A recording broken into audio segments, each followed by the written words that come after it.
rayonumuzla bağlı deyə bilərəm. Məsələn, Sabunçu rayonunda hər həftə səyyar qəbullar keçirilir. İcra başçısı Adil Vəliyev özü gedir. Bütün kəndlərdə, qəsəbələrdə səyyar qəbullar keçirilir.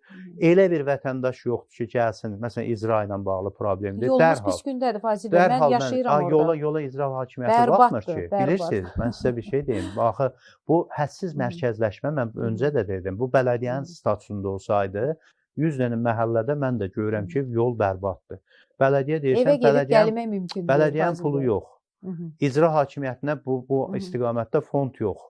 Bunu mərkəzləşmiş qaydada Azər Avtoyol Servis.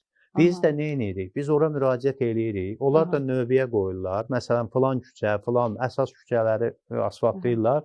Növbəyə qoyurlar ki, məsələn, Bakıxanov qəsəbəsində filan massivdə asfalt örtüyü dəyişməlidir, yenidən yeni asfalt vurulmalıdır.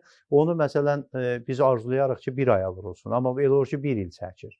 Amma bu icranın səlahiyyətində olan məsələ olsa, operativ bəzən olur icra da öz fondunda hansısa bir bələdiyyənin gəlirlərindən hansı imkan yaranır, dərhal həmən imkanı asfalt vurmağa yönəldir, yaxud da bir işıqlandırmaya, hansısa bir sahənin nöqsan olan, yaxud da boşluq olan sahənin düzəlməsinə yönəlir.